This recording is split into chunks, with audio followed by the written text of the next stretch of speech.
If you're a leader or an aspiring leader in the business of lifelong learning, you're in the right place. I'm Celisa Steele. And I'm Jeff Cobb, and this is the Leading Learning Podcast.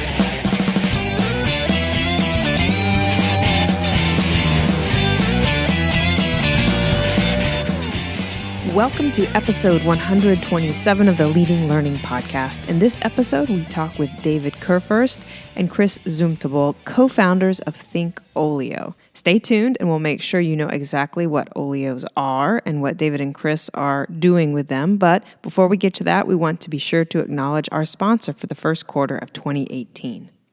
We're happy to have Blue Sky eLearn sponsoring this quarter. Blue Sky is the maker of the Path Learning Management System, an award-winning cloud-based learning solution that empowers your organization to maximize its message.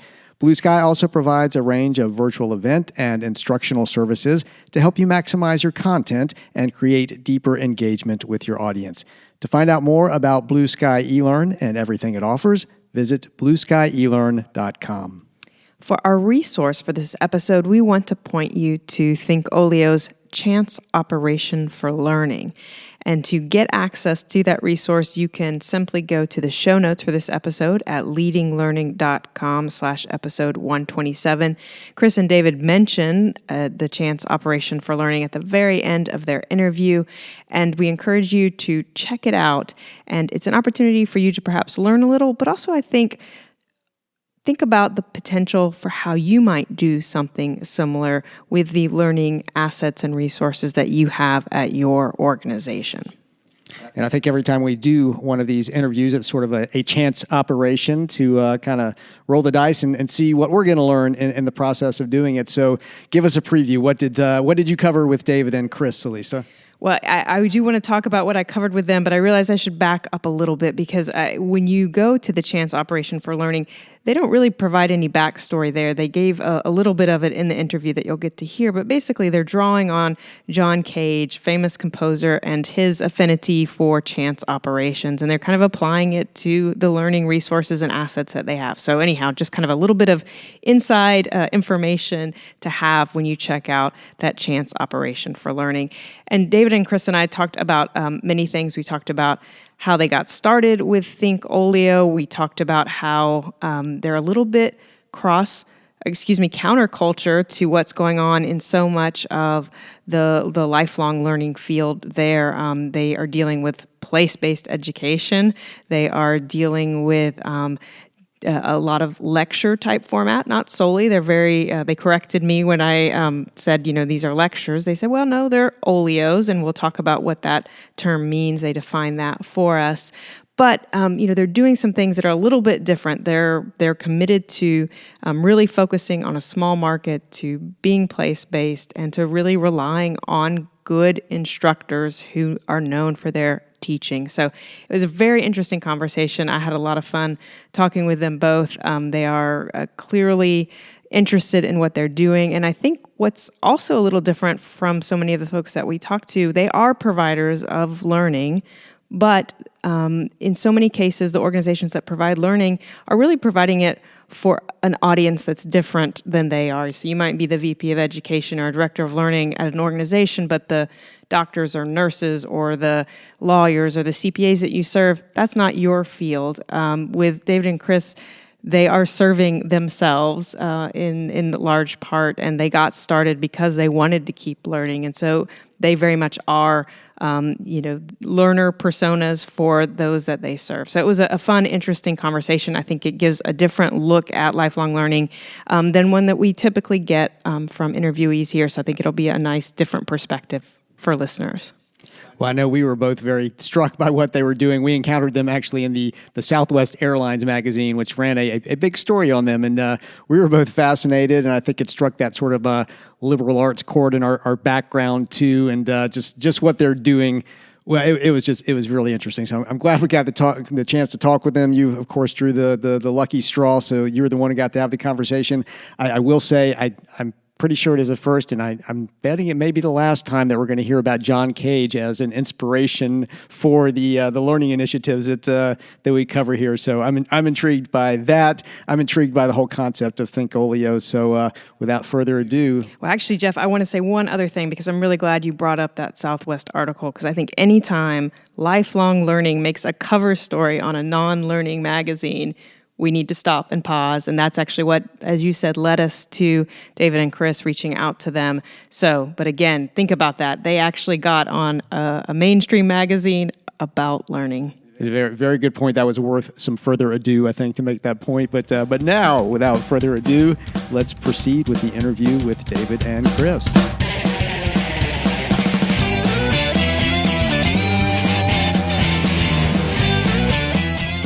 Hello out there, I'm Celisa Steele, and this is the Leading Learning Podcast. And today I have the fun of talking with David Kurfürst and Chris Zumtobel.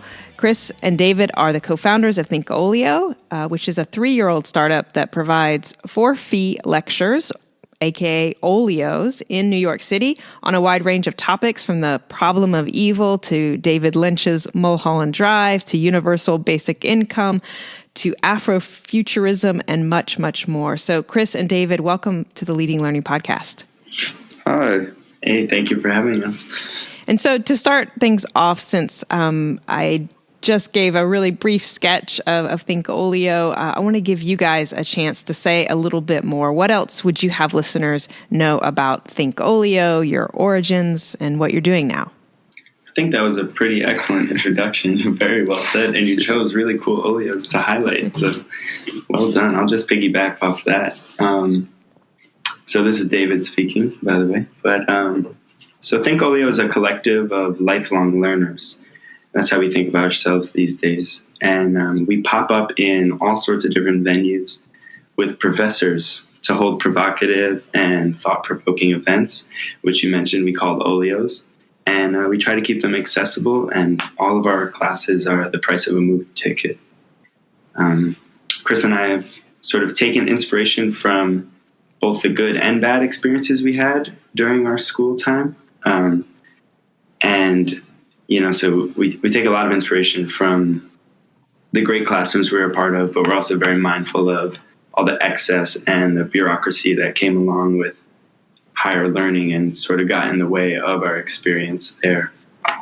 And we met in a college class in 2015, a social entrepreneurship class at Baruch College, which is part of the City University structure here in New York.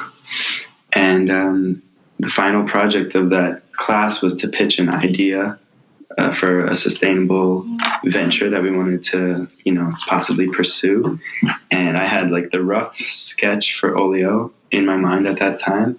And it was sort of a center where adjunct professors would be allowed to teach, and people could just pop up all day and join in on a class whenever they wanted, sort of like a gym membership model. Mm-hmm. And I presented it to the class, and then Chris said, "Hey man, let's go out for a beer. I really like this idea, and I have some ways that we can work on it." And Chris just had a bunch of really, really great additions to that initial model. And he told me that he was now my business partner, and I didn't have a choice in the matter. And we started it pretty much right there and then, and started working on it together. I think we had a class in David's living room like a month later. Uh-huh. Yeah. Very quickly organized. So yeah, that is how I'd started out, I believe. Mm-hmm. Well, great. And so maybe for folks who aren't familiar with the term, would you enlighten us on the name Think Olio? Yeah, definitely. This is Chris talking now, just so you can get a feel for our voices, if they're even different. But Olio is like just an English word. It's kind of like it's like portfolio, but Olio is just a miscellaneous collection of art and literature. And that's kind of been like the driving force behind deciding what types of classes we're going to have always, is that they're never really a skill-based talk or lecture you'll go to, or like something to help you like get a job in the future, but more under the lines of like you're going to walk out the door feeling a little bit confused, but thinking about something new that you maybe never thought of before, and hopefully having your interest piqued in something you want to explore a little more deeply. Well, that's great. And actually, that dovetails really nicely with something I wanted to ask you about, because I know on the Think Olio website, you say that you're not about learning a new skill or adding credentials to your resume, that it's about getting together with other people and expanding your worldview. It's about enhancing awareness of humanity and nurturing appreciation for the humanities. And then, as you also already said, you mentioned that the Olios are open and accessible to pretty much anybody. It's just anybody who's curious. And so you have this kind of anti-goal perspective, more of a view of education and learning not as a means to an end, such as gainful employment, but more of learning as an end. And I think that's really laudable. And I'll say that I'm the product of a liberal arts education myself, so I especially appreciate that. But I also feel like it's maybe a little countercultural, or at least at odds with some of the emphasis that's being put on things like the skills gap and workforce development, and the growing interest even in things like micro credentials and digital badges, which are these, credentials and skill-based recognition for things. And, most of the Leading Learning podcast listeners are helping learners in a particular field or profession and industry. And so they very much have an end in mind for the education they're providing. They're thinking about how to help those learners show what they know via credentials and skills validation. So again, I think it's just really interesting what you guys are doing, because it seems to run against so much of what I'm sort of around most days. And so I'm just curious to know what relationship you see between what you're doing at Think Olio and the broader market for lifelong learning that includes continuing education and professional development. So I just would love to hear you guys, what you think about that. Yeah, that's interesting. Well, first of all, we definitely think there's room for both, right? The fact that people are wanting to learn anything, whether they have a specific goal for their career in mind, or if it's just something that's, on their mind and they want to learn more about just through sheer interest, we think is great. And it's just awesome to have people who want to stimulate their minds and progress in that way. But sort of the experience we had at university was we were talking to a lot of people who felt very rushed during their college experience, and forced to confine themselves into sort of a field of specialization. And that seems to be the way that universities are going right now. And Chris and I really bonded over the fact that we were loving all of our liberal arts classes with adjunct professors, and that we didn't, we really took our time in college. I was working part-time jobs all throughout school. So I took 6.5 years to finish my degree. And it was maybe in the third or fourth year when I started to take school seriously, for not in a career sense, but in realizing all the amazing opportunities I had within this university to just take my time, learn, take interesting classes, meet different people, and just sort of follow my curiosity. So I had that privilege to realize that and to be encouraged to do that by my family at the time. And I think Chris did as well. And we sort of met at that moment and said, why don't we expand this? We know there's people who never got to take a poetry class when they were in college because they were, working in the STEM field, and they were told that the only way they'll get a job is by ignoring those classes. So we just wanted to create an avenue, a space where people could do that, even if they were 10 years out of college. Mm-hmm. I just to jump in here, I do think that David and I were both extremely lucky in college that we went to CUNY and found a program called CUNY BA, which allowed us to sort of design our own majors and hop around just to professors who we really loved. And so we discovered the inherent joy in learning while we were in school, and didn't have to feel too rushed because the CUNY is so affordable and there are great scholarship opportunities that I just think we had a very unique experience through school that kind of led us directly to Think Olio as it is today. Well, another aspect of what you guys are doing that I feel is, again, kind of a little bit at odds or contrarian to what I experience is just the format that you're dealing with. You're basically dealing with lectures, and lectures have gotten kind of a bad rap in my world with where there's a growing emphasis on this notion of the guide on the side versus the sage on the stage. And you're also dealing with place-based offerings. I mean, you're focused on gathering people together in New York City, and I feel like so much of what we're dealing with is the growth of online offerings, and especially on-demand offerings where you're not necessarily interacting with other people at all, even virtually. So, I mean, do you guys have a sense that you're running kind of counterculture, and what do you find appealing about the format that you're working in? And I'm thinking about that place-based lecture, and maybe what do you find challenging about that as well? I actually feel like there's like a bunch of ways I could go with this question, but I like the idea of being thought of as counterculture with this sort of thing, but that was it was never really the emphasis for us. We just thought there's something huge about learning in the same room as other people at the same time, rather than through a screen. And personally, I've always been really, really bad at learning through a computer or through like digitally in any way. So like the aspect of learning with the professor there is actually really important personally. But yeah, sorry, what was the other part of your question? The lectures. Lectures. Yeah. Thank you, Dave. Yeah, sorry, I offered like a triple-barreled question for you. So. There's a lot to say. So lectures actually aren't. They're still like a big part of what we do, but they're kind of an entry point in a lot of ways. And our lectures are we have every Friday we have like a very large lecture at Strand Bookstore where we're just trying to give people like a way into a new idea, and then you can kind of gauge whether it's something you're interested in, and then the professor is just someone who's spent a lot of time thinking about this thing. So I think it's nice to have someone who's like leading the conversation, but it's all like even calling them lectures, it's kind of like why we like to call them Olios, is it's not a lecture. There's a lot of back and forth. It's very interactive. I mean, just this last talk, there was just a philosophy professor just running around the room with a microphone, handing it to everyone in the audience. So it's not really that let me tell you how it is mentality. But the best, like what we actually love that we've been putting a lot more energy into lately is our smaller seminars, which are limited to 20 people.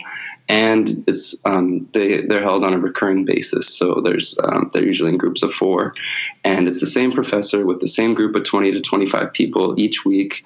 And there's readings in between, even like a little bit of homework, but it's very conversational. It's working through a hard text together, a hard idea together. There's definitely still no answers, but it does feel like that deeper learning that we've been going for since the beginning of Olio, of Think Olio. Yeah, we used to be afraid to say the word lectures because of that connotation. And also, we should say, when we've a few months into starting Olio, we really opened it up and allowed sort of anyone who seemed interesting to teach these classes. They didn't necessarily have to be a professional teacher. We had photographers and long-form journalists and different people, designers, teach these classes. And what we learned is the value of a teacher, someone who is dedicated to that craft, and that's their main focus. Because we had some pretty bad classes, honestly, at first, where they tried to be too interactive and didn't have a hold of the crowd because everyone was speaking and saying their ideas, and it wasn't the correct format, but it wasn't what we were looking for. And ever since we pared it down and said, we have professors and professional teachers lead our classes, it's really changed everything for us. And also, we make sure every time we bring on a new teacher that they are the type that teaches in an interactive way and values how much they can learn from the people in the room, as opposed to, just thinking that they know all the answers. And because our rooms are so diverse with educational backgrounds and life experiences, teachers are pretty smart to recognize that and incorporate the people in the room. Yeah. Well, so I think that's really interesting a point that you've made, which is just the importance of the professors, of those teachers. So will you talk a little bit about how you go about figuring out whether the individual who knows about whatever topic is going to be good in the room? Is that something where you just talk to them a little bit and get a feel for it ahead of time? Is it something where you try it out one time and then that tells you whether or not to reach out to them again, or some other method? Yeah, this is maybe the most fun part about what we do. It starts with like a lot of research online. Honestly, Rate My Professor is hugely helpful with this. Not necessarily the ratings, but the reviews. Like you can really tell the way a student talks about a professor if they're like someone who just loves to teach, loves to help people learn new concepts and spend time with them, getting like helping them through these ideas. So that's really where it starts for us, either there or word of mouth. A lot of people come to an Olio and then they're just like, you got to get this person to teach for you. They're my favorite professor. And there's so many great professors and teachers in New York City that there's just like just so many to go through. But the next step is we just send them an email and we say, hey, let's go get a beer and talk about this. We want to tell you what we're doing. We'd love to hear a little bit more about what you're studying. And then we just usually can tell from there if like it's going to be someone who is going to make Think Olio a part of their life, really. Like, we don't want them to just teach like a one-off lecture with us. They're with us. They're going to like go to the movies and then go home and be like, hey, I want to teach on this movie I just saw. We want them to like keep us in mind and like that. That way that anytime they have a new idea, we're the outlet for them to explore that. Right. Yeah, we used to sort of just try to bring on as many teachers as possible because we wanted to do, one event every day. And we had like pretty ambitious hopes for the volume of Olios we were doing. And then we realized that's just not what we were after, that we weren't enjoying ourselves by doing so many. And we were losing some of the quality. So now we've got it down to like a roster of maybe 20 professors who really do think about Olio as a part of their lives, as part of their teaching life, supplementary to the university. They get to explore the ideas that they might not get to in the classroom, and they're not sort of bound by a curriculum and grading and all these things. So it's a nice outlet for them to try new ideas and talk about things that they're interested in their personal life and that they think other people should be privy to, I guess, and create those conversations. And yeah, most of our professors within those 20 teach with us at least once a month, sometimes more. So they really become our friends, and we know pretty quickly if they're right for the environment or not, based seeing them teach in their classroom with their students, or if they teach one Olio, we can kind of know right away. But we do generally try to go sit in on one of their classes, also just to see them teach before bringing them on board. So let's shift a little bit. I want to talk some about impact. And so how do you think about evaluating the impact of what you're doing with Think Olio? Do you have, evaluations, little kind of surveys that you're giving at every Olio, or do you have other regular mechanisms in place to get some feedback and some evaluation data? And related to that is, I guess, just the big question of what kind of impact are you looking to have, and what would be the types of data you either are or could gather that would show you whether you're having that desired impact? Yeah, it's a super interesting question and something we talk about a lot. But a lot of our data is actually, so we do send out surveys afterwards, but they're like kind of like, did you make a friend at the Olio? Did you? How would you rate the learning experience? And it's like, my mind was blown, or like, I don't think I really learned anything. So I don't know how helpful that data is. We kind of qualitative. We gather more data on like an implicit level, I would say, like through conversations with the people afterwards. I honestly think there's too much data in education already, and it gets in the way in a lot of cases. That's not really what we're trying to be, what we want to be. I think our impact is there just based on the reaction we get from the crowd and the conversations we hear over beers afterwards, and just getting people out of like their just what we hear from people, like this gets them out of their 9-to-5 work schedule and into like I haven't used my brain in this way in so long, and things like that. But honestly, impact is like a huge part of what we're thinking about in terms of yeah, it's great to engage some of these topics and talk about these ideas. But a lot of the time people leave the classes thinking about these things, but not knowing what to do with that energy afterwards. And so we're actually working on partnering with some nonprofits in New York to kind of create this community of like, hey, if this is something you're interested in, like here's people who are actually on the ground working in this world and you can get involved here. And that's, I mean, we're now 3 years in and it's something that's been on our mind the whole time, but it finally feels like we have enough structure and energy and even like we've found the right people to like make this a reality. So it's something we're excited about going forward. I think that's a really nice perspective, that idea of focusing on the energy that comes out of attending or being part of an Olio, and thinking about how you can help people know some next steps or some opportunities to go deeper there if that topic or idea or whatever it was really resonated with them. Definitely. Thank you. So in terms of the goals that you have for Think Olio, I'm just interested in sort of knowing where you'd like to end up. You're 3 years and, do you sort of see this as a labor of love? Is it a boutique business? Is this something you're going to grow to being a global juggernaut? Sort of where along the spectrum are you hoping to land? The word juggernaut kind of scares me, but I like the global part of it. I think it's all three of the categories that you mentioned. It's definitely a labor of love. I mean, we get to learn for our careers. This is our job. Every day we get to organize lectures and seminars, and we get to hang out with such smart people. And we're continuing our education, which was the initial selfish goal of this in the first place. And then we get to highlight professors, which we think are pretty mistreated within our society these days. So that all feels really great and valuable to us on a personal level. And then we're also pretty happy with the idea of it being a lifestyle business, I would say. We've gone back and forth a lot. We were in like a incubator program that saw us as having the potential to be like an Airbnb type of model for learning.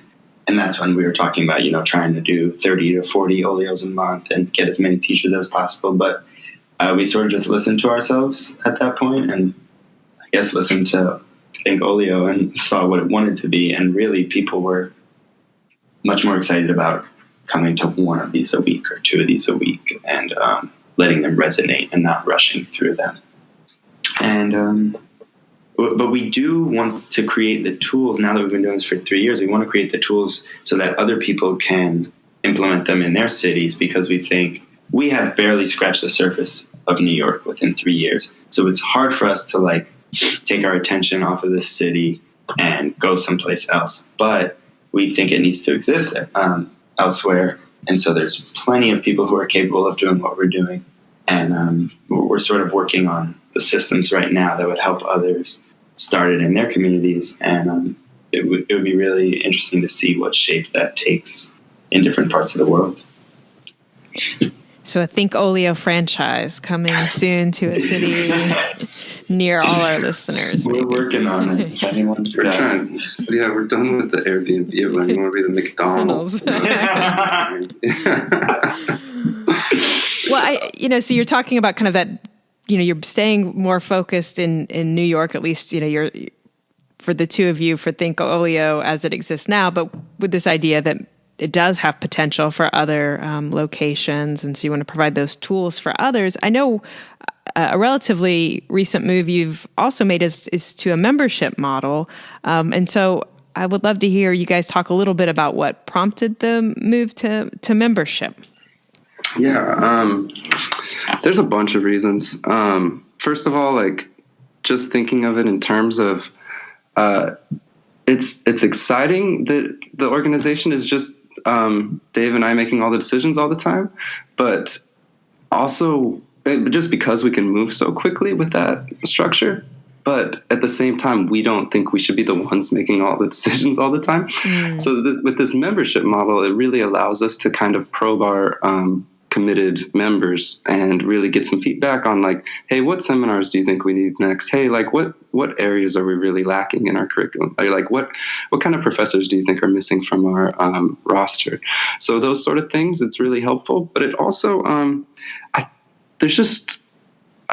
people, I think, and I'm the same way, you do something one time and it's like really fun and you kind of are looking for a way to get involved. But you kind of like all of a sudden it's the next day and the next week and you kind of like forget about it and it like goes away. Whereas if like right away there's just like this way in where it's just like, I'm now a member of Think Olio, I'm part of that community. It really, I mean, we've just noticed the energy change the minute we did that. And we hold a lot of like special events for our members, town halls where they can kind of give us feedback on things we're doing.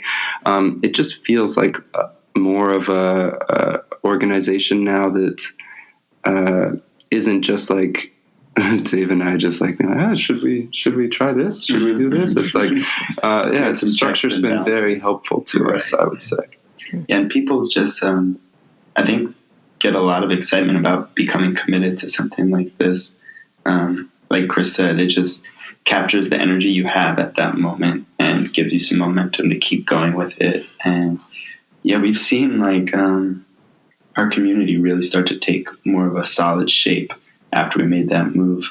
And financially, it helps Chris and I not worry about each individual event being like super, super well attended, because we do have committed people who are giving us monthly donations. And so, it takes a little of the pressure off of us each month that we don't need to be data driven and hitting all our goals on every class. Yeah.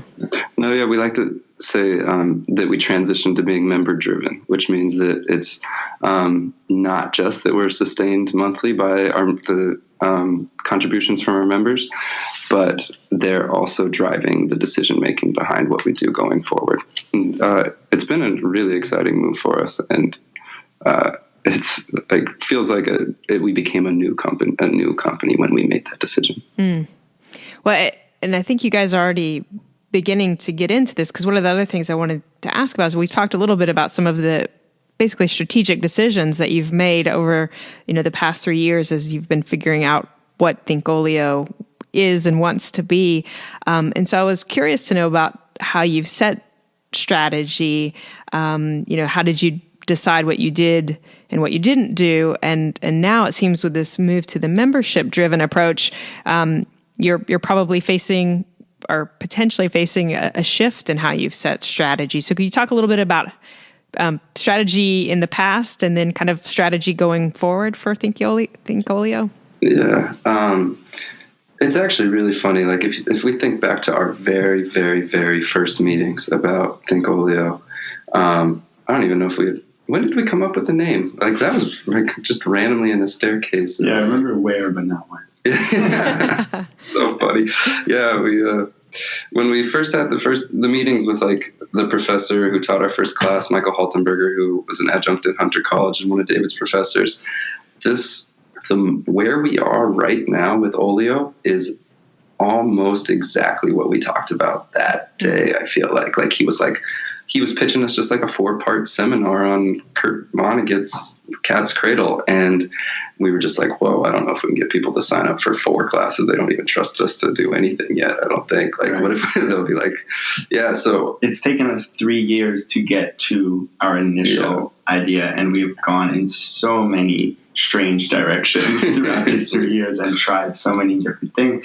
And really, I think our barometer is just, we go to, I'd say 85-90% of all of our Olios. And so we just say afterwards, like, was that an Olio? Did that feel right? And a combination of us speaking with the teachers, and then speaking with all the people in the room sets those guidelines. Yeah. All the new ideas just come from like, we spend a lot of time with the people who come to Olios and with the professors who teach them. And it's kind of like a fun idea to talk about and brainstorm about. And so when we try to bring as many people into that conversation as possible, so the future, I don't know, there's two things I'd say here is that like Olio has been in no way like just a linear climb to like, oh, now we're almost there. Like, this is what we're trying to do. It's been like, oh, like, let's tweak it this way, or let's try this, or like, let's try this crazy thing that was definitely a bad idea. And then, now it's like we do feel like with this membership, with these like larger Olios, with these seminars, like that's a perfect skeleton for what we want to try with Olio. Like that, those are the bones that are going to keep it moving forward. And then we can add on whatever it is. Like we have goals to do like Olio retreats upstate, or like full day Olios where there's multiple professors speaking and larger events, and then like to start our own publishing portion of Think Olio, where we'll put out research from our professors in a fellowship, these different things like that, but they'll all grow out of this like base that we've really built at this point. And our professors are also really important in, our structure going forward. We have teachers who get really excited about the opportunity to teach out of the university, so they're pitching us like their wildest dreams for an event. We have this one professor, Jeff Clock, who has been teaching with us for like 2.5 years now, and he's got an amazing imagination and just sends us, text messages like, hey guys, we should do a 4-hour Olio where we watch this entire David Lynch movie, and I'm going to pause it at certain points and teach on what Lynch is trying to say, and you'll understand Lynch by the end of it. And it was the first time we thought, we could incorporate a whole movie and do a longer session with people in a movie theater.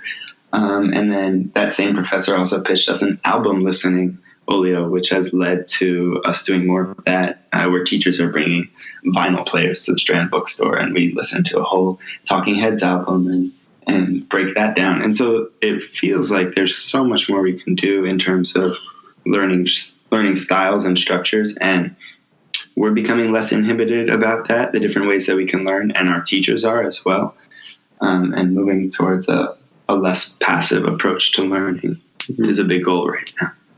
Definitely. Well, so we've been talking about Think Olio mostly, but maybe I'm going to get you guys to pick up for a minute and think kind of even more broadly about kind of just in general what's going on with learning these days. And, are there developments or changes in technology, in society, in whatever that get you excited and that you think are kind of unfolding on the horizon that maybe are going to change how we approach learning, how we think about learning? Not really. Okay. Maybe. We're not.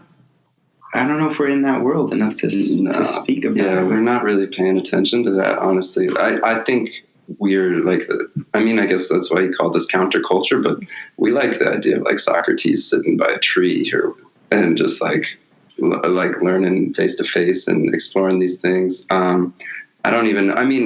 We're really grateful to the technology that allowed us to start Think Olio with all like the little amount of resources that we had, and then now to like build our own tech online that kind of brings people together.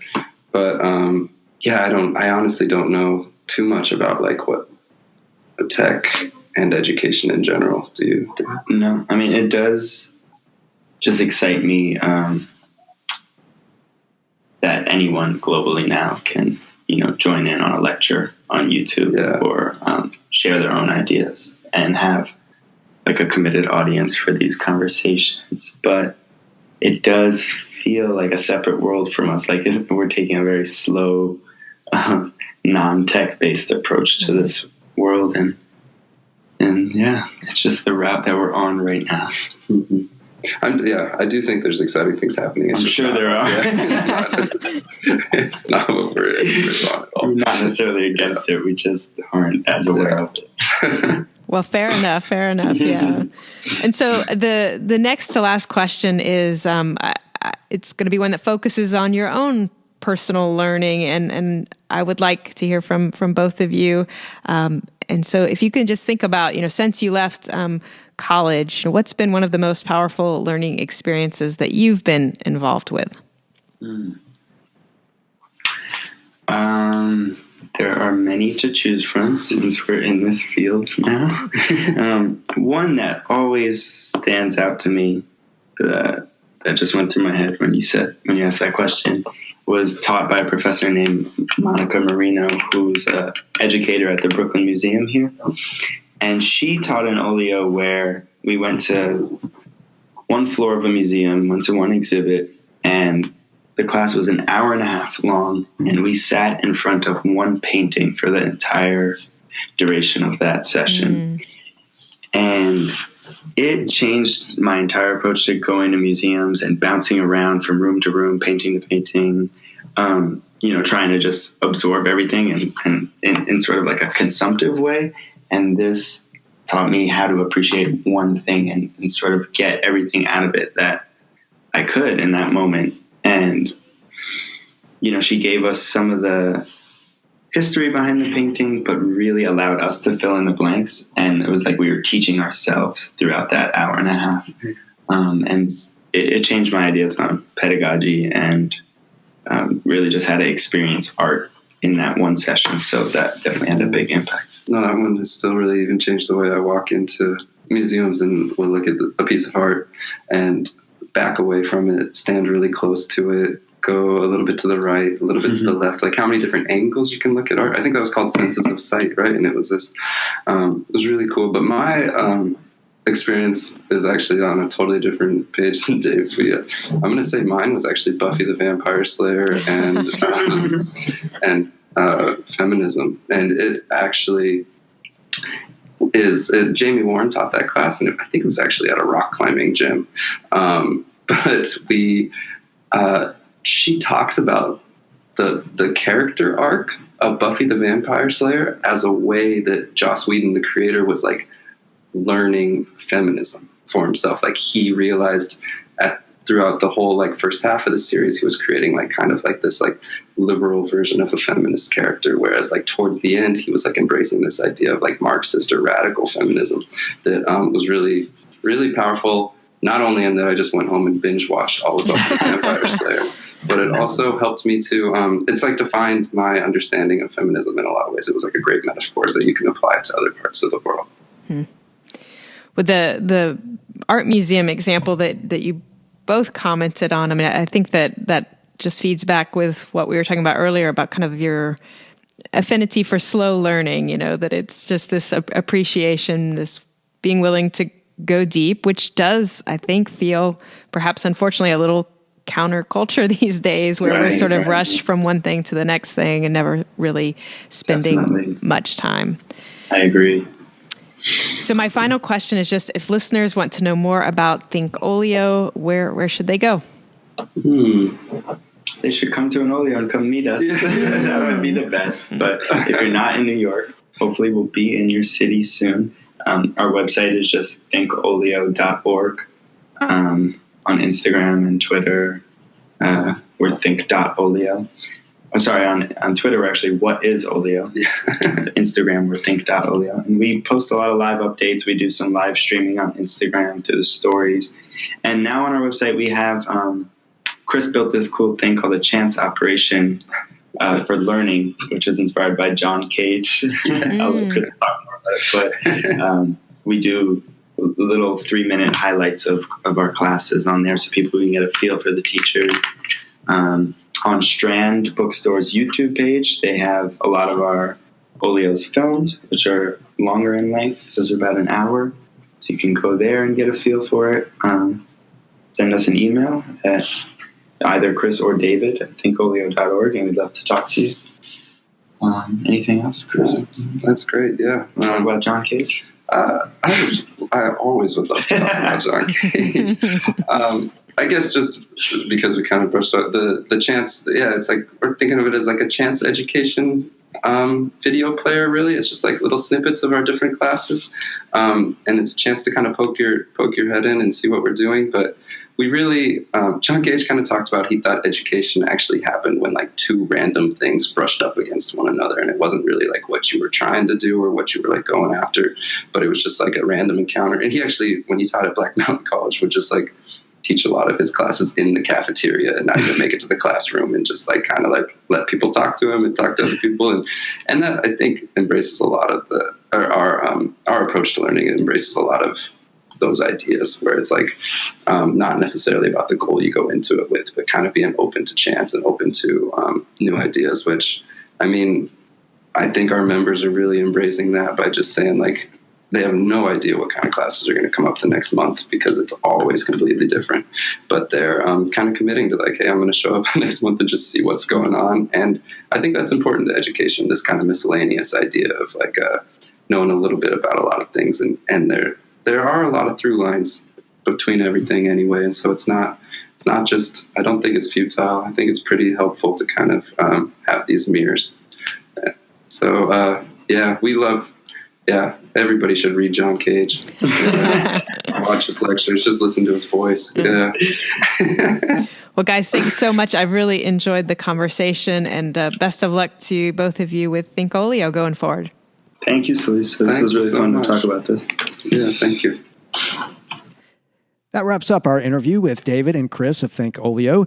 To get show notes for this episode, just go to leadinglearning.com/episode 127. And while you're there, you'll be able to get the link to the chance operation for learning that we mentioned at the beginning of the episode. While you're there at the show notes, you'll also see various options for subscribing to the podcast. And if you're enjoying and getting value out of what you hear, we'd be truly grateful if you would subscribe. We'd also be grateful if you'd take just a minute to give us a rating on iTunes. All you have to do is go to leadinglearning.com/iTunes. That'll put you in the right place. It just takes a minute. It helps us know that you value the podcast, and it helps others to learn about the podcast and know that it's the place that they need to go if they're interested in this whole world of the learning business. We'd also be grateful if you would take a minute to visit our sponsor for this quarter, Blue Sky eLearn. Jeff and I put a lot of work into producing and delivering the Leading Learning podcast, and one of the reasons we're able to do that is because of the support of sponsors like Blue Sky eLearn. So please check them out at blueskyelearn.com. In addition to finding out about their products and services, you're also going to find a variety of great resources that they offer for free. And finally, please do consider telling others about the podcast. You can send out a tweet simply by going to leadinglearning.com/share, or if tweeting isn't your thing, just take the language that pops up automatically when you go to that link, and you can put it into any social network of your preference. Thanks again, and see you next time on the Leading Learning Podcast.